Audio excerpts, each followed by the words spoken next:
Hi friends, welcome to my channel. మీరు మొదటిసారిగా నా వీడియోస్ చూస్తున్నట్లయితే తప్పకుండా లైక్ చేయండి, షేర్ చేయండి, సబ్స్క్రైబ్ చేయండి. ఈరోజు స్టోరీలో ఏం జరిగిందో తెలుసుకుందాం.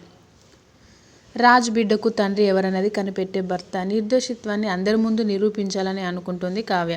కానీ ఆ బిడ్డకు తండ్రి సుభాష్ అని తెలిసి షాక్ అవుతుంది. నిజం కోసం తను చేసిన పోరాటం వృధాగా మారడంతో కన్నీళ్లు పెట్టుకుంటుంది కావ్య. నిజం బయటపడితే అత్తయ్య అపర్ణ ప్రాణాలతో మిగలదని భయపడుతుంది కావ్య. నిజం బయటపడకుండా రాజు ఇంట్లోంచి వెళ్ళిపోకుండా సమస్యకు నువ్వే నాకు దారి చూపించు అని దేవుడిని వేడుకుంటుంది కావ్య. బిడ్డ ఎవరో చెప్పడానికి రాజుకు అపర్ణ ఇచ్చిన గడువుకు ఒక్కరోజు సమయం ఉండడంతో ఆమె ఆజ్ఞ ప్రకారం రాజు ఇంట్లోంచి వెళ్ళిపోతాడా లేదంటే నిజం చెబుతాడా అనేది దుగ్గిరాల కుటుంబ సభ్యుల్లో ఆసక్తిగా మారుతుంది. ఆ విషయం గురించి తెలుసుకోవడానికి ప్రకాశం ఆఫీస్ మానేసి ఇంటి దగ్గరే ఉంటాడు. భర్తపై ధాన్యలక్ష్మి ఫైర్ అవుతుంది. రాజు ఇంట్లో నుంచి వెళ్ళిపోయినా పర్వాలేదని భర్తతో అంటుంది. రాజు ఇంట్లోంచి వెళ్ళిపోతాడనే బాధ కొంచెం కూడా నీకు లేదా భార్యను అడుగుతాడు ప్రకాశం. తప్పు చేసిన వాళ్ళు శిక్ష అనుభవించక తప్పదని చెప్పి రాజు చెప్పేవాడు. ఇప్పుడు రాజు తప్పు చేశాడు కాబట్టి ఇంట్లో నుంచి వెళ్ళడంలో తప్పు లేదని భర్తకు ధాన్యలక్ష్మి బదులిస్తుంది. ఒకవేళ కళ్యాణ్ ఇలాంటి తప్పు చేస్తే ఇంట్లో నుంచి వెళ్ళగొడతావా అని ధాన్యలక్ష్మిని ప్రకాశం అడుగుతాడు. తన కొడుకు అలాంటి తప్పు చేయడని ధాన్యలక్ష్మి తడబడుతూ చెబుతుంది. కళ్యాణ్ టాపిక్ రాగానే భర్తతో మాటలు కచ్చేసి అక్కడి నుంచి వెళ్ళిపోతుంది.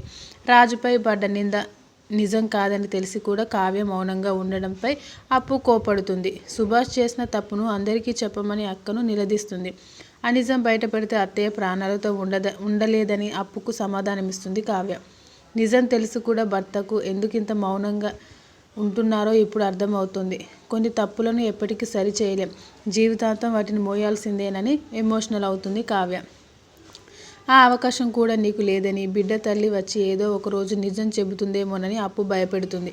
ఆమెకు అవకాశం ఇవ్వకుండా తనే ఓ నిర్ణయం తీసుకున్నట్లు అదేమిటో చెప్పనని నువ్వే తెలుసుకోమని అప్పుతో అంటుంది కావ్య. నువ్వు తప్పు చేసిన తోడుగానే ఉంటానని కావ్యకు మాటిస్తుంది అప్పు. సుభాష్ బిడ్డ తండ్రి అని చెప్పడానికి సాక్ష్యంగా ఉన్న పెన్ డ్రైవ్ను కావ్యకి ఇస్తుంది అప్పు. ఆ పెన్ డ్రైవ్ను పగలగొట్టిస్తుంది కావ్య. ఇక ఒక మనిషిని దోషిని చేసి మరో మనిషి ప్రాణాలు తీసే సాక్ష్యం నాకు అక్కర్లేదని అప్పుతో అంటుంది కావ్య. రాజ్ గురించి దీర్ఘంగా ఆలోచిస్తూ అపర్ణ కనిపిస్తుంది.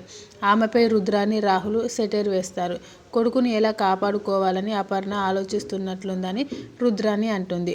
ఒకవేళ అపర్ణ మాట మార్చేసి కొడుకుని ఇంట్లో ఉండమని చెప్పినా తను ఊరుకోనని రుద్రాని అంటుంది. బిడ్డ తల్లిని తీసుకురమ్మని రాజును ఇరికిస్తానని అంటుంది. తనపై నేరం పడకుండా రాజును ఇంట్లో నుంచి ఎలాగైనా పంపించేయడానికి ప్లాన్ రెడీ చేస్తుంది. రాహుల్ అప్పు ఇచ్చిన సెట్ ఫోన్ చేసి తన డబ్బును తిరిగి ఇచ్చేయమని రుద్రాని బెదిరిస్తాడు. డబ్బు ఇవ్వకుంటే 2 రోజుల్లో ఇంటికి వచ్చి ఆస్తి పేపర్స్ తాకట్టు పెట్టింది రాహుల్ అని నిజం బయట పెడతానని హెచ్చరిస్తాడు. డబ్బులు పోయాయంటూ సేట్తో రుద్రాని మాట్లాడడం స్వప్న వింటుంది. డబ్బు పోయిందని సైలెంట్గా ఉండొద్దని, ఇంట్లో అందరికీ ఈ విషయం చెబుతానని రుద్రాని ఆట ఆడుకుంటుంది. అవసరమైతే పోలీస్ కంప్లైంట్ ఇద్దామని స్వప్న చెబుతుంది. స్వప్ననే డబ్బు కొట్టేసిందని తెలిసి కూడా ఆమెను ఏం అనలేక లోలోన కోపంతో రగిలిపోతూ ఉంటుంది రుద్రాని. ఆ డబ్బును నేనే ఎలాగైనా సర్దుబాటు చేస్తానని, దాని గురించి ఇంట్లో ఎవరికీ చెప్పొద్దని స్వప్నను బతిమలాడుతుంది రుద్రాని. డబ్బు గురించి మీరు వదిలేసినా నేను వదలనని స్వప్న అనడంతో రుద్రాని భయపడుతుంది. తండ్రి గురించి ఎన్నో అవమానాలు భరిస్తున్న రాజ్ మంచితనం చూసి కావ్య మురిసిపోతుంది. రాజ్నే చూస్తూ ఉండిపోతుంది. ఏంటి అలా చూస్తున్నావని కావ్యను అడుగుతాడు రాజ్. మా ఆయనను చాలా చూసుకుంటున్నానని కావ్య సమాధానమిస్తుంది. బాబులో మీ నాన్న పోలికలు ఎక్కువగా కనిపిస్తున్నాయని భర్తతో అంటుంది కావ్య. బాబుకు తాతగారి పోలికలు వచ్చినట్లున్నాయని చెప్పి రాజ్ను తన మాటలతో భయపెడుతుంది కావ్య. బిడ్డ తల్లికి ఏ మాట ఇచ్చారో కానీ ఆ మాట కోసం మీరు ఎన్ని గొడవలు అయినా భరించడం చూస్తుంటే ముచ్చటేస్తుందని భర్తతో అంటుంది. రేపు ఇంట్లో నుంచి వెళ్ళిపోతానని తెలిసినా నిశ్చలంగా ఎలా ఉంటున్నావని భర్తను అడుగుతుంది కావ్య. సడన్గా కావ్య తనకు సపోర్ట్ చేయడం చూసి రాజు ఆశ్చర్యపోతాడు. నీ ప్లేస్లో స్వప్న, అనామిక ఉంటే ఈ పాటికి భర్తపై పోలీస్ స్టేషన్లో కంప్లైంట్ ఇచ్చేవాళ్ళను. నువ్వు మాత్రం నిశ్చలంగా ఎందుకున్నావో నాకు అర్థం కావడం లేదని భార్యతో అంటాడు రాజ్. నా మనస్సాక్షి నమ్మిందే నేను చేస్తున్నానని కావ్య అంటుంది. గార్డెన్లో ఒంటరిగా కూర్చోవడానికి వెళుతూ బాబుని చూసుకునే బాధ్యత కావ్యకు అప్పగిస్తాడు రాజ్. బాధ్యతను పంచుకోమని అంటున్నారు.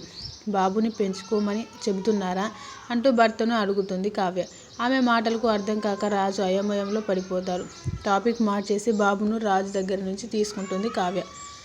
రాజు గార్డెన్లోకి వెళ్ళబోతుండడం చూసి రాజును ఆపుతుంది అపర్ణ. బయటకు వెళ్ళి వస్తావా, అటు నుంచి అటే వెళుతావా అని కొడుకుని అడుగుతుంది అపర్ణ. ఆమె ప్రశ్న విని దుగ్గిరాల ఫ్యామిలీ మెంబర్స్ షాక్ అవుతారు. అపర్ణ నిర్ణయాన్ని మార్చుకోమని ఇందిరాదేవి, సుభాష్ అంటారు. కానీ తన నిర్ణయం మార్చుకోనని అపర్ణ అంటుంది.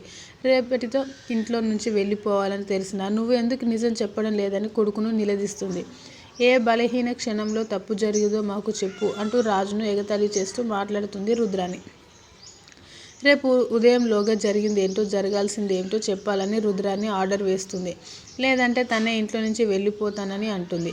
బిడ్డ విషయంలో రాజు నిజాలు బయట పెట్టలేకపోతే ఇల్లు వదిలిపోతానని చెబుతుంది. ఆమె నిర్ణయంతో రాజ్, సుభాష్ షాక్ అవుతారు. అక్కడితో నేటి బ్రహ్మముడి సీరియల్ ముగింపు. Thanks for watching this video. Please subscribe my channel.